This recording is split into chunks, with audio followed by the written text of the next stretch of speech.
roadmap is very, very simple and brief today. We're going to define, describe, and work with the 4 levels of evaluation.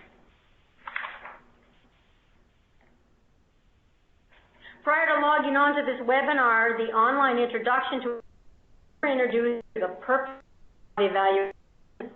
You also some conduct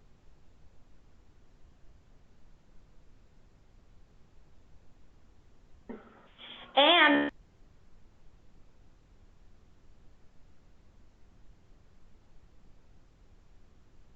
four ways to collect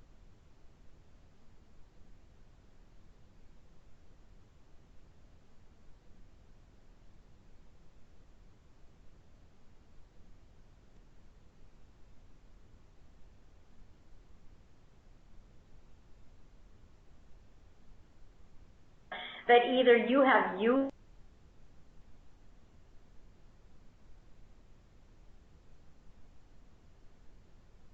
sessions or that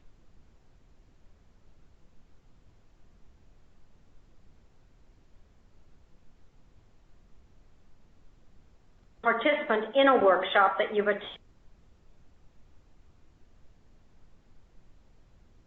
So, during the recent face-to-face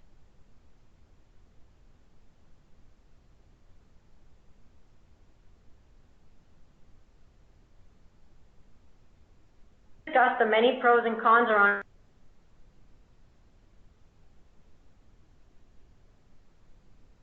participated in the great debate. Does that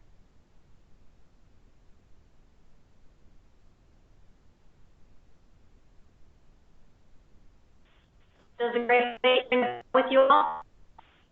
Yes. Yes. I hope so. Remember when we had the debate, we talked about whether we thought evaluation was worth it or not? Yep. Okay. Oops. Right. The 4 levels of evaluation are randomly listed on the screen, but in reality,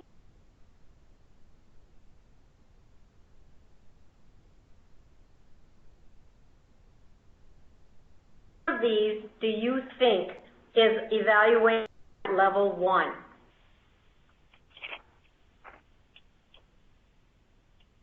Anybody? Participation reaction. Say it again. Participation reaction. Participant reaction, that is not level 1. Oh, excuse me. My bad. I'm really messing up here. Yeah, that is level 1. And now you saw the answer for level 2. What do you think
all of us are very used to that, getting an evaluation form. And many, many times on that evaluation form, there are going to be example questions, something like, what did you enjoy about this training? That's an open-ended question. Are you satisfied with the support materials that you received? That's a yes-no question. And how effective was your trainer? That sometimes could be either an open-ended question or a ranking or a scaled question on a scale of 1 to 5, how effective. Do those sound familiar to you? Yes. Yes. All right. Methods for this level can be a variety. You can use rating scales. You can use yes-no questions. You can use open-ended questions. But you get more usable information when you ask those simple open-ended questions than you do with a yes-no. For instance, if you ask, are you satisfied with the support materials, somebody can say yes or no. But if you say, what did you like about the support materials, why is that just a more useful form? It's specific about what they liked. It's not so general. Yeah, it's not so general. You're going to get some real feedback rather than just a yes-no. I think yes-no is a pretty empty thing. Sometimes it has a place, but if you really want information, you would ask that. Here's another example.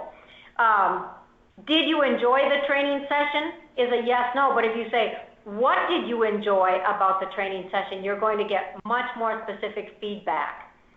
And same if you said how effective or what did you find most effective. So I want you to be thinking about that and scaling back on the yes-no kinds of questions and increasing ones where they have, it's open-ended and they can give you specific responses back. Level 2 evaluation is participant learning, and at this level you're asking participants to recall what they learned about, and again it's right at the end of the training session. Do you remember what I said in training when we met face-to-face regarding participant learning in training? That whole phrase, what did you learn?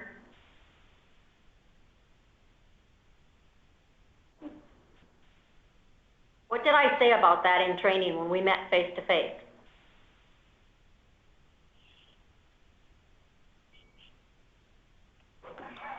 Anybody remember? Well, I'd like you to get used to saying things like, what did you learn about? Does that trigger a memory for you now? Have I lost everybody? No, they should be there. Are you all there? Yeah. Still here, pondering your question. Okay. The thing of it is, in training, we don't know what they learned and what they didn't learn. What we do know is what they're learning about. And that may sound picky, but it's really important when it comes right down to the nitty-gritty. Because when you're doing an evaluation right at the end of the training, you're not at all evaluating what they learned. You're evaluating what they learned about that day. And it's very easy to recall something when it's right after the fact. Would you agree to that? Yeah. Yeah. I just want you to get used to thinking about it, you know, what they learned about. And examples of what you might ask that they can articulate in is saying, list at least 4 out of 6 strategies practiced today. That's a way to find out, you know, what they learned about those strategies. Identify the set of principles that were discussed. Again, now you're getting at something they're going to have to write down, something they learned about. Describe 2 strategies that support a particular concept covered.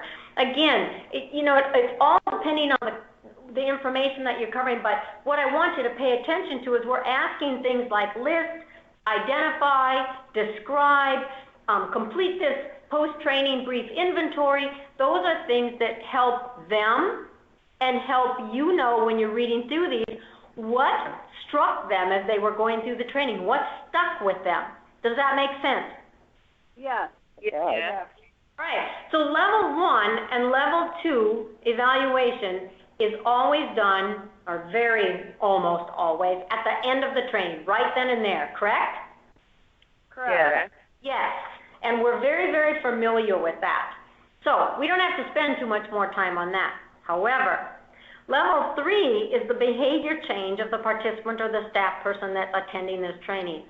This level of inquiry is about what participants are going to do differently when they get back in their workplace. Doing something differently than they did before the training, which you brought up yourself. At this level, you are measuring the use of new knowledge and skills in the workplace after the training has taken place, when they get back home. This requires follow-up, and it depends on the topic. You notice up there where it says 4 to 8 weeks after training? Yes. People really misconstrue this. I do not mean this as a window in terms of every time you decide to follow up, you're going to follow up sometime between 4 and 8 weeks. That's not at all what it means.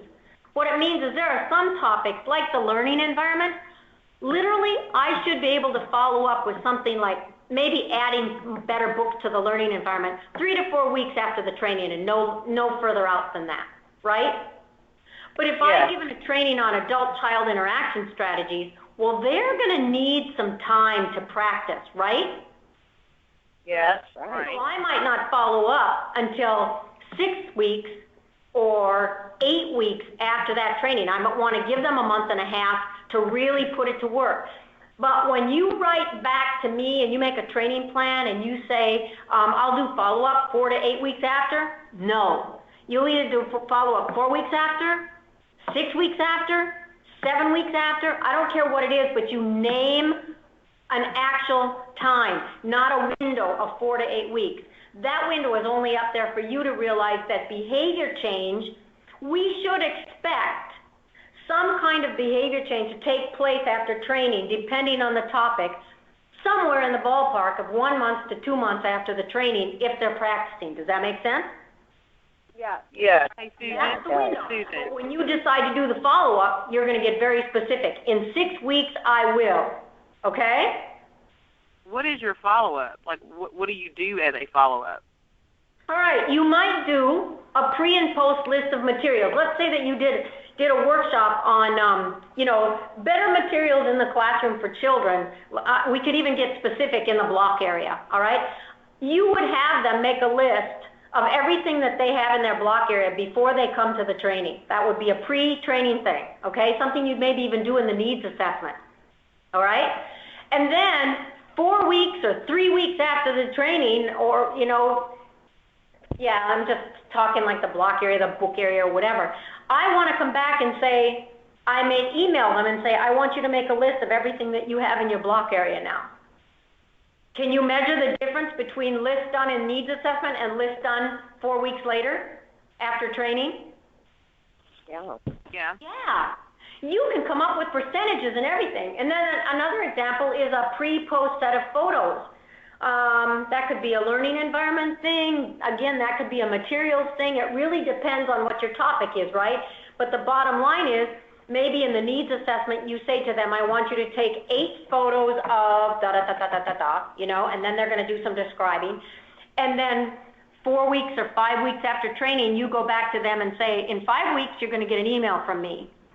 And I'm going to ask you to take photos. And so in that 5th week, you send an email and say, take 8 photos of this exact same places you took the photos and the needs assessment, and send those or do those and write up your description. Do you see how then you can do some measuring? Yes.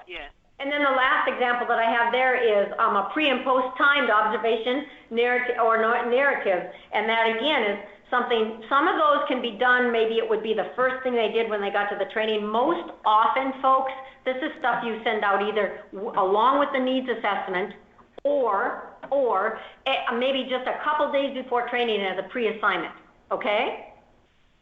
Okay. And then you have to have your baseline. You have to have that in order to measure it later. And then after the workshop, you want to set a specific amount of time. You'll say to them, I'm going to give you 5 weeks to work on this. Some topics you'll say, I will give you 8 weeks. Some topics you'll say, I give you 3 weeks. I will then email you and ask you for, whichever form you use, and there are other things as well. Does that make sense? Yes. Any questions about this? Because this becomes real critical in terms of that overall understanding of you cannot tell anybody about behavior change unless you're measuring it objectively, right?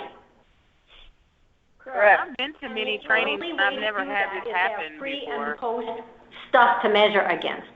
So you can see how important it is that you need to know what you want to measure, the changes you want to see. Might only be one thing. Remember, this does not have to be a list of 8 things, right? We've talked about in our workshops, we're not overstuffing our workshops anymore, right? Correct. Right. So we might be only looking for 1 or 2 things of change, and so that's pretty easy to get in a pre-assignment or in the needs assessment. But be very specific about what you want them to do so that when you send them back 3 weeks later after the training, they are measuring the exact same thing. Clear?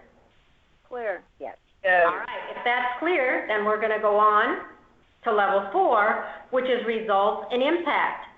Now, the results and impact is on whom or on what?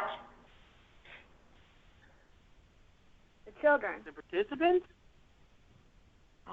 2 answers. The children or the participants? The children. And the children. Actually, when you're talking about evaluation, the behavior change is the participant, right? They're the ones that learned about something, went back, practiced it, implemented it, got better and better, right? Correct. That caused a behavior change in what they were originally doing. They're now doing something new. If they are doing something new, something different that's supposed to have a positive impact on the children, where will we see the results and impact? Through who? The behavior? The children. Through the children. Absolutely through the children. Behavior change happens through the participants. Results and impact happens through the children. All right? If I am arranging my room in a way that the children will flow better in the classroom, I've made that behavior change. I've done something different in the room. By doing that, I should be able to measure the ease at which children go through the classroom. If I'm changing, my procedures and washing hands more often with children than I used to, and I'm much more cognizant about it, I've changed that behavior, right? Then the results and impact should be less children absent from the program due to illness, right? Right. If I have given a workshop on cooperative play and engaging children in doing problem solving, then I should see an increase in more cooperative play and less scrimmages, let's just say, if I've actually made a behavior change in how I'm dealing with children's behaviors, right? The behavior change is on me, the impact is on children playing more cooperatively, right? Correct. And I should be able to measure that. So each one of those on the screen, you can see there perhaps a percent of decrease in children absent, perhaps an increase in better engaged play, cooperative play, an increase in children solving problems, or an increase in children's mean length of utterance based on the behavior change that who has made? The children. Behavior change has been by whom? The teacher. The teacher. Impact is on whom? Children. The children. Do you get that? Yep. Yeah. What questions do you have about that before we move forward?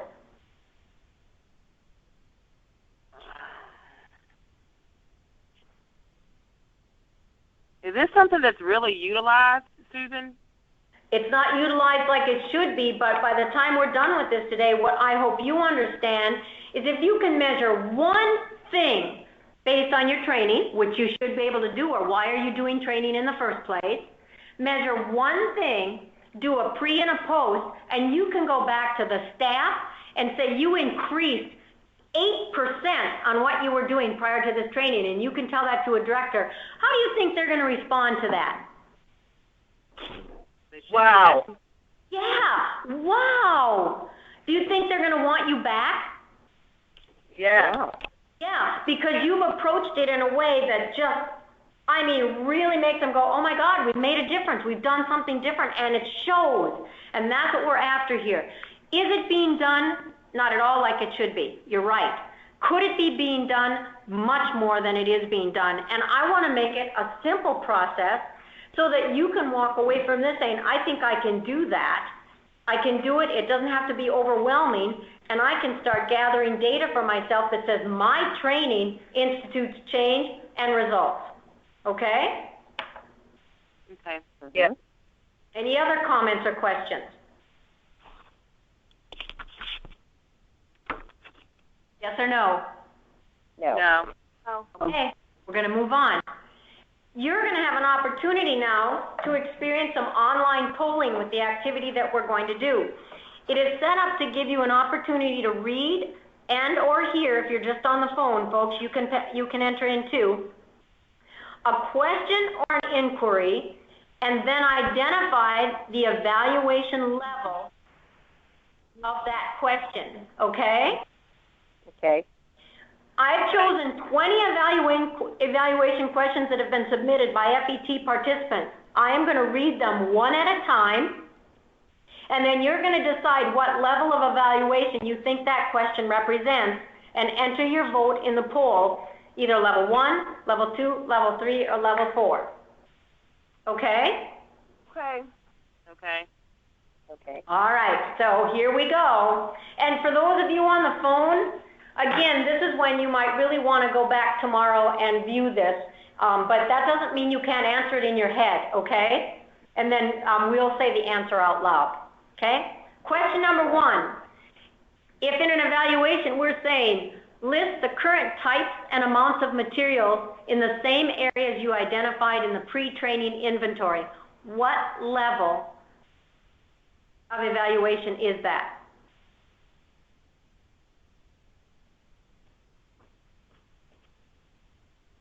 Where does it say how many people have entered? Oh, thank you. How many people are on the call? 2, 3, about 20 people. 5, 6. Oh, on the call. Down there on the. Yes, Melissa, you just click it. 1, 2, 3, 4. All right, so we're going to. All right, we have they're asking you to list the current types and amounts of materials in the same areas of your classroom that you identified in the pre-training inventory. That is a level 3. That is a post-training question because it says there that you also identified pre-training, which means you've already done this once, and that was before the training. Now you're coming back, 2 weeks later or 3 weeks after training and asking them to list again. That is a level 3. This is a behavior change. You've changed the amount of materials and the kinds of materials you have. Does everybody get that? Yes. Yes. Yes. Yeah. Okay, next question. Please rate the overall value of the training to you on a scale of 1 to 5.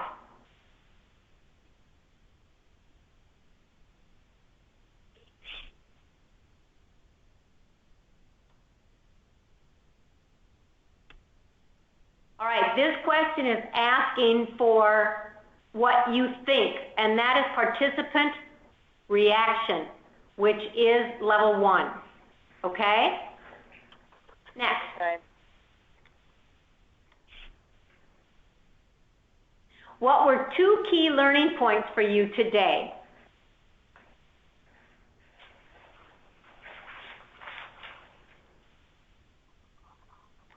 All right, 100%, correct. That is participant learning. Next.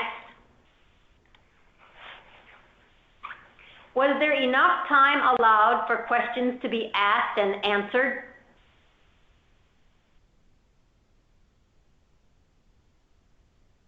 Correct, that is participant reaction.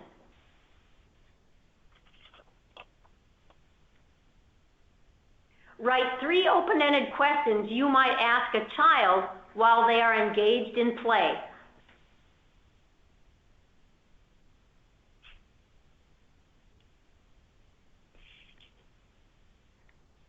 Okay, there's a little bit of a division here. This is an evaluation question that is level 2. You're asking them to respond to the kinds of questions you could ask, open-ended questions you could ask at the end of training. Does everybody get that before we move on? Yeah. Okay. Tape and tally yes, no, single answer, and open-ended questions used while reading a book to children.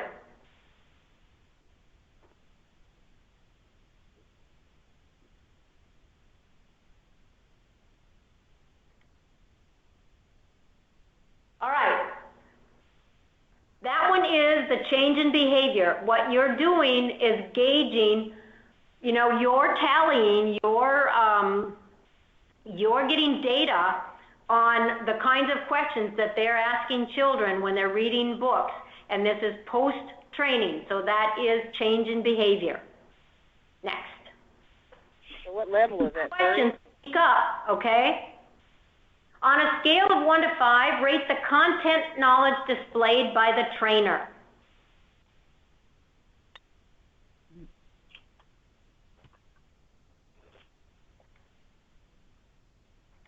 Even though the word knowledge was used in there, that is an opinion that you're asking the people. It's a reaction. What do you think about the content knowledge displayed by the trainer? Level 1. Okay, next. Susan, was the last one a level 3? No. We have to go back. Let me think. You said it was a change in behavior. This was a level 3. Tape and tally. Yes, no, yes. That's a level 3 post-training. How is this data coming out at this point now after, 5 weeks of practicing it? Okay? Does everybody get that? Thank you. Okay. What are 4 to 6 different book genres represented in children's books?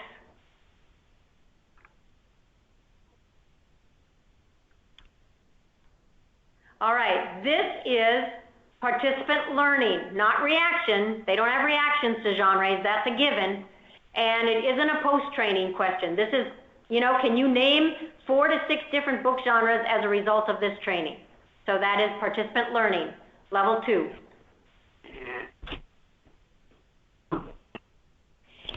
Increase score results on the ITERS, ECHRS, or class assessment based on the training. Would you repeat that? Increased score results on the ITERS, ECHRS, or class assessment.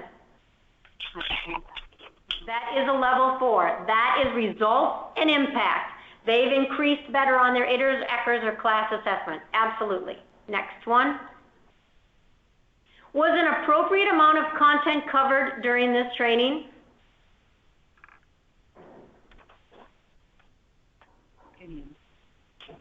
That is participant what?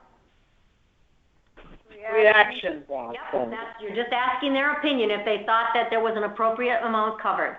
Next.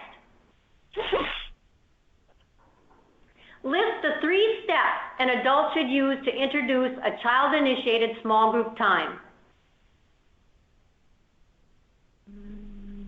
There you go. You're not asking for their opinion. You're asking for something solid, something concrete. That's participant learning. Correct. Would you recommend the training to your colleagues?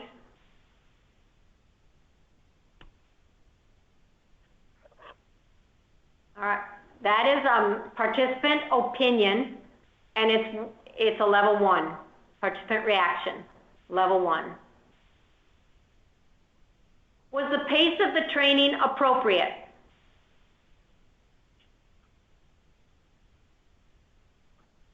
Got some people going for level 4, and these are all participant reactions. These last couple have been participant reactions. You're simply asking what they think about the training they were at. So the people that are doing level 4, I want you to ask questions if you have them. Okay? Next. What did you like best about your training experience today?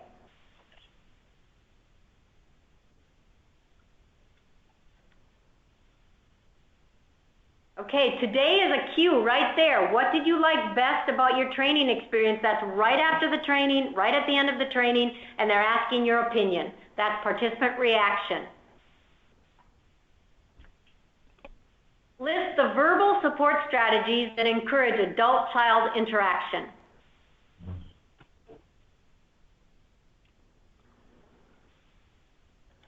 Okay, again, we're asking what did they learn learn about? You're asking them to list strategies. So what did you learn about those strategies? That's level 2, participant learning. What are 3 changes you will make based on the principles of the learning environment? The cue here is you will make. So this is obviously being asked at the end of training.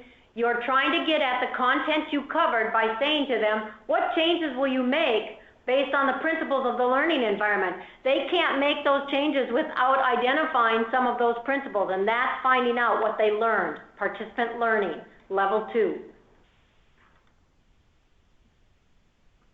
Was this training an effective use of your time? Yes, 100% participant reaction, yay. Are you motivated to attend a follow-up session on this topic? Yes, 100%. Again, participant reaction, you're getting it, terrific. What is the percent of decrease in the use of single answer questions when talking with children at choice time?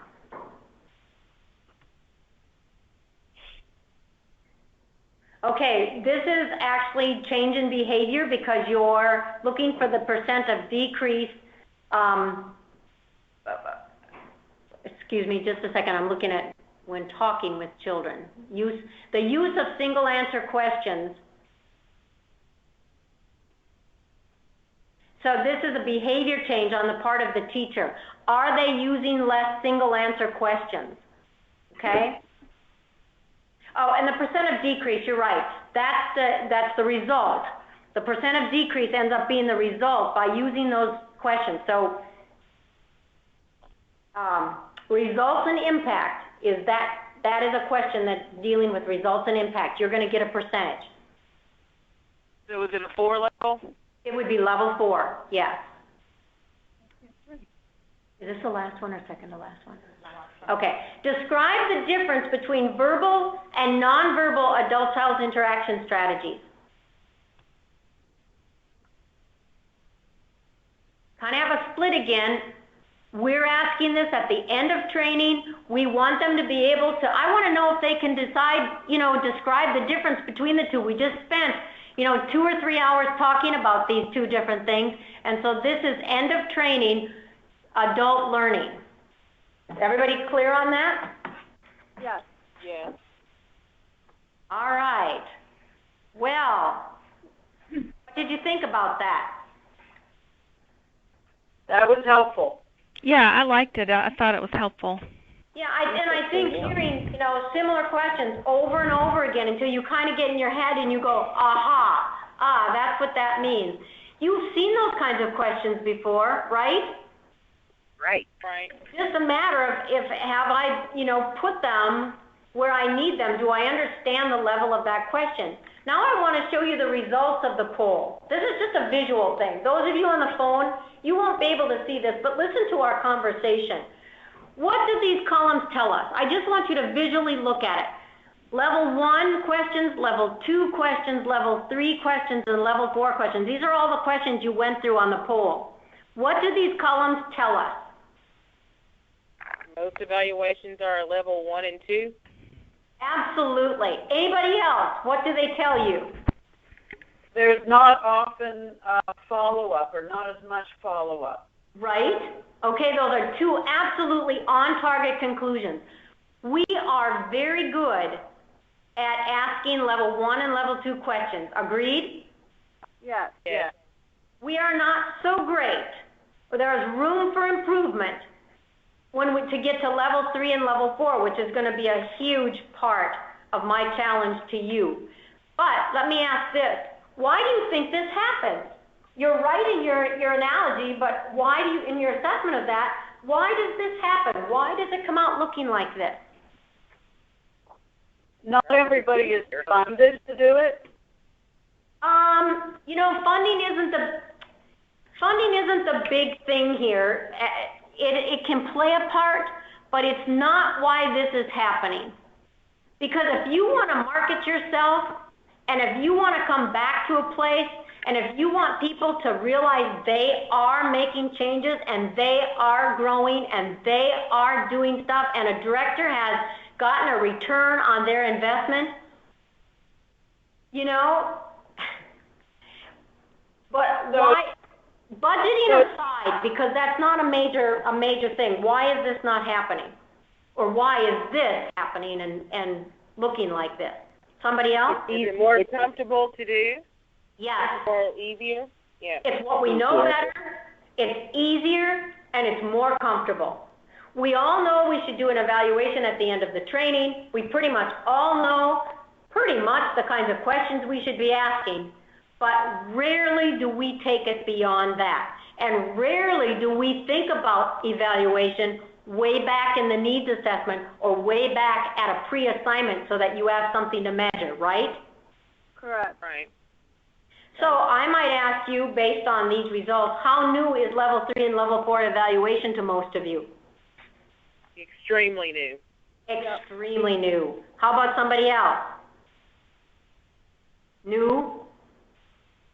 It's not new, but it's so easy to drop off 3 and 4 unless you plan. It's part of your training design up front. You have to make the commitment to it right when you're establishing the 1 or 2 outcomes that you're. That is so true. That is exactly right.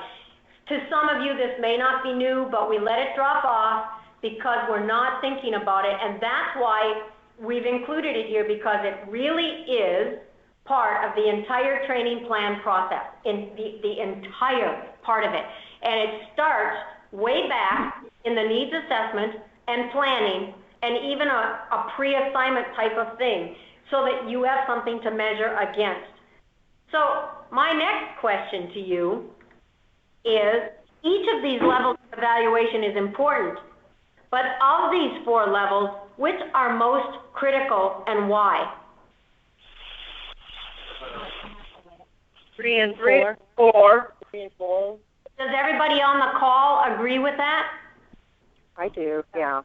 Let's hear it. Yeah? Yes, I agree. Well, you're absolutely right. Levels 3 and 4 are critical. The other 2 are important, don't get me wrong, and you should be doing them. Okay? Agreed? Yes. But level 3 and 4 are critical. According to our initial definition of effective training, there must be a behavior change on the part of the participant. Now we're talking about accountability. Acquiring the new skill or knowledge or skills will not fulfill the workplace outcome if they are not implemented. Funders are interested in results and impact, the ROI, the return on their investment. Level 3 and level 4 evaluation provides that kind of critical information. And folks, I'm talking about, you can ask one question when you're starting out. It does not have to be 4 items, 5 items, 7 items. You can ask 1 or 2 very simple items to measure against, and it can be that simple.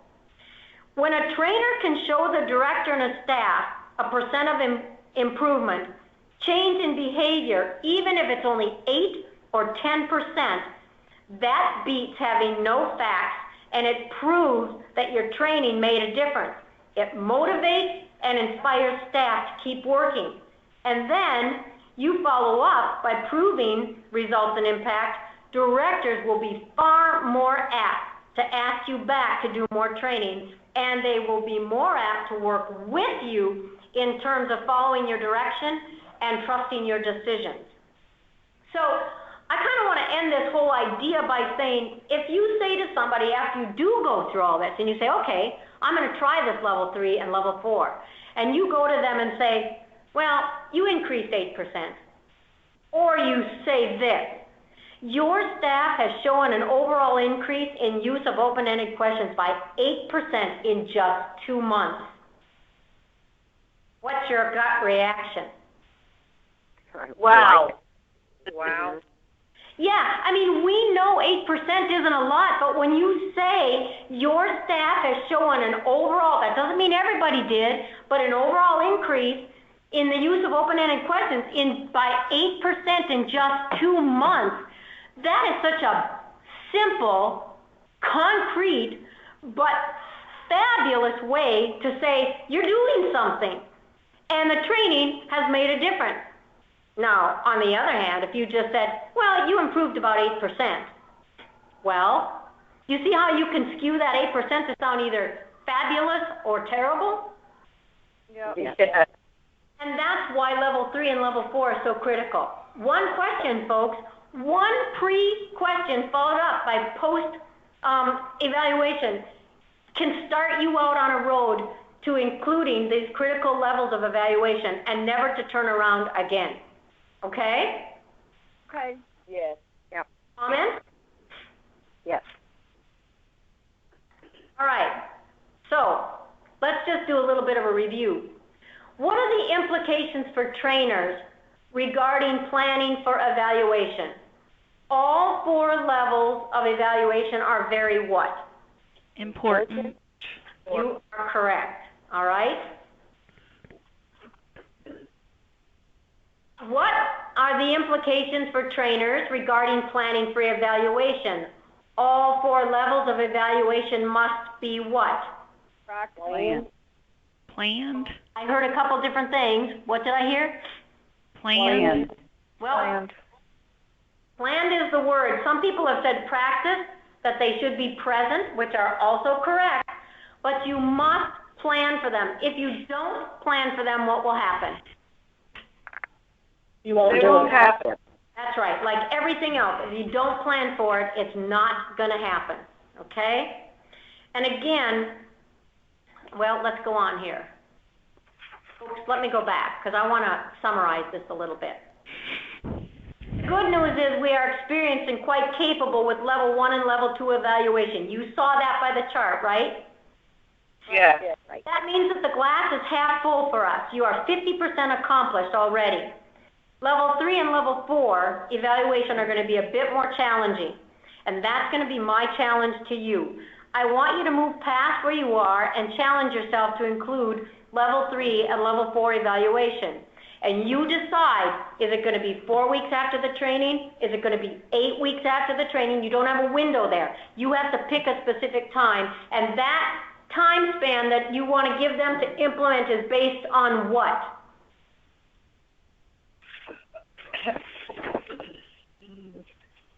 How do you know whether to choose 4 weeks or 5 weeks or 7 weeks or 8 weeks to follow? It depends on Say it. To give the teachers time to implement it. Yes. And you decide that as the trainer. How much time do you think realistically they should have to go back and practice, and then you're going to measure. And so you name a specific amount of time so that they know what they're working against, right? Because you always move forward, and if you give them too much time, it may fall off, and you don't want that to happen. The other thing is, you can start with just one group of participants and stick with it. Maybe not every training you do are you going to start out right now using level 3 and 4, but one group, and see how it works for you. See how it works for them. See how they respond to the results, okay? Challenge yourself that way. Because the idea is that you want to inspire a change in behavior so that they can see the numbers for the results and impacts.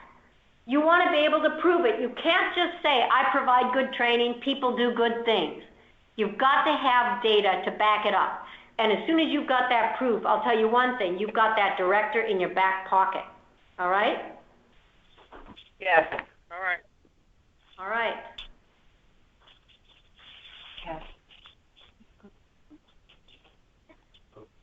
So we've completed this evaluation webinar. We're not quite ready to sign off yet, but I want to ask what questions you have and what comments you would like to make regarding this. Now remember, level 1 and level 2 are important, and you will be doing that. You'll be doing written evaluations always at the end of your workshop. But what I'm concerned at this juncture are the comments and the questions you will have or do have right now regarding the levels of evaluation, specifically level 3 and level 4.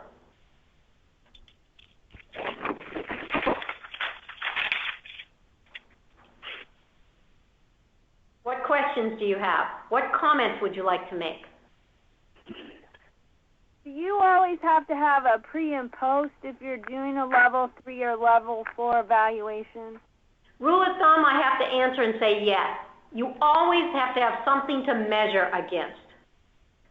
You can't show growth if you don't have anything to measure against.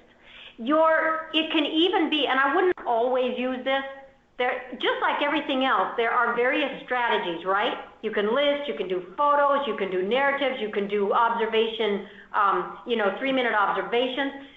If you want to start out by doing a narrative or somebody doing a narrative about whatever you're looking for, you can do that, even if it's the teacher themselves, to write just this narrative about something, and then you go back and ask them to write a narrative again.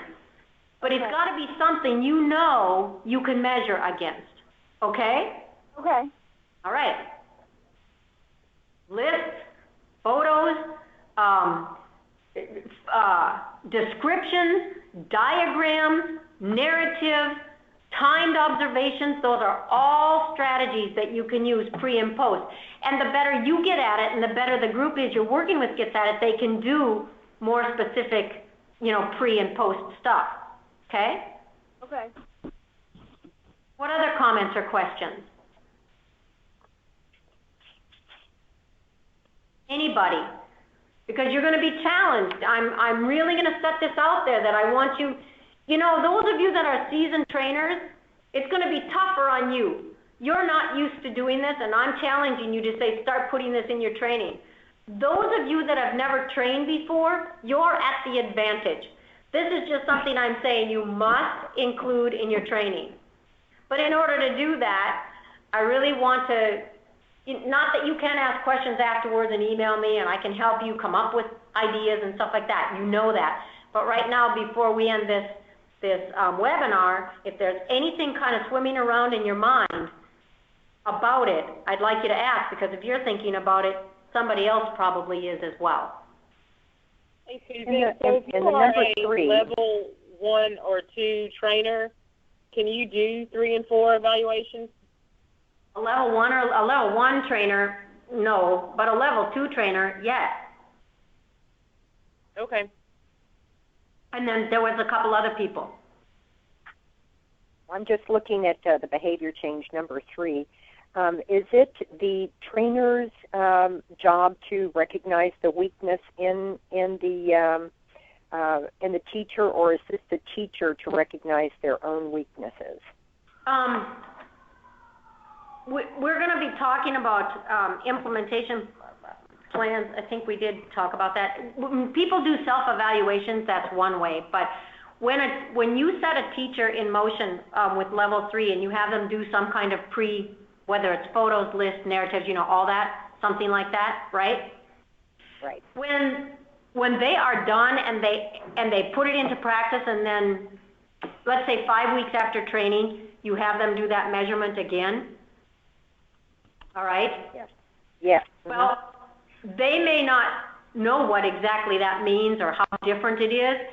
When you get the data and you put it all together, then it's going to be up to you as the trainer to send back the results to the director and the staff.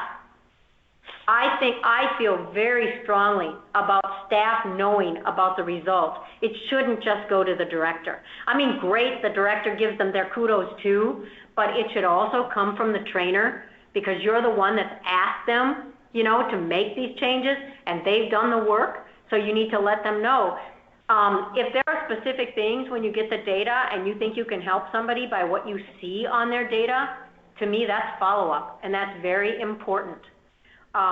Do you have to do that for everybody? No, but if something stands out, just as a cognizant trainer, you would want to get back to them. But for sure, you want to get back to them with the results as a whole. Now, here's what I like about this. Some teachers are going to be doing a better job than others, right? Right. No matter what it's going to be. But when you can say something like, your staff as a whole, on average, increased 8%, everybody gets the kudos, and that's what you want. You don't want to pick out specific individuals, because in that way, everybody's going to feel good about it, and what will they do? Work harder. Ask you to come back and train again. They'll all continue to work, not just the couple that you thought were so good.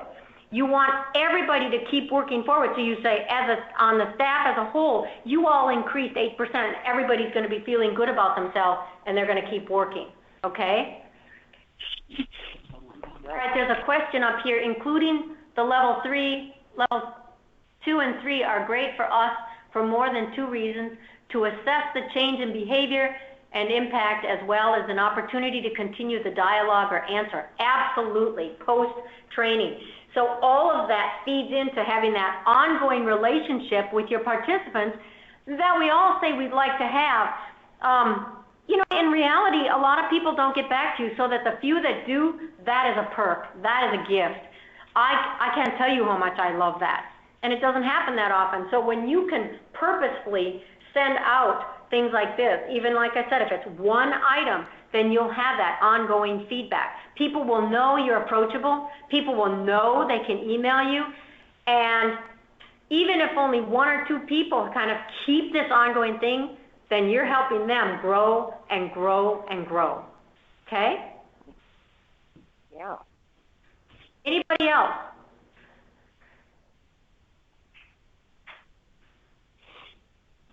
Somebody's typing a message, so I'll wait for it to come in.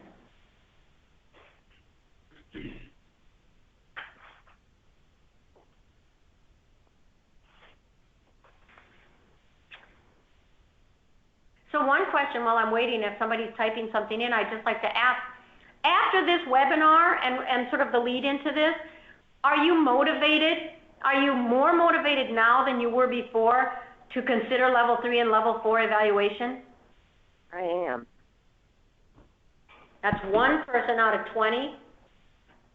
I am not. What? Yes. I said I'm not.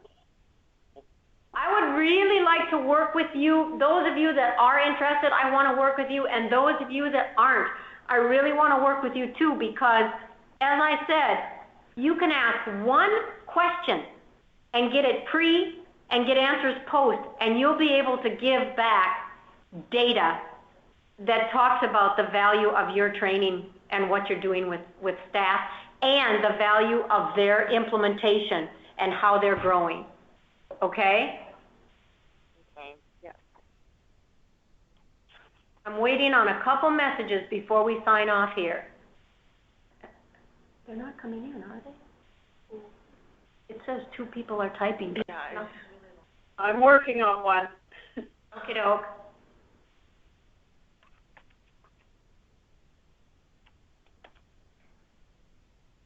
For the person who is, if you're comfortable, you don't have to, but if you're not motivated to do this, what can I do to help motivate you to put this into your training process? Because it is definitely part of the whole training plan.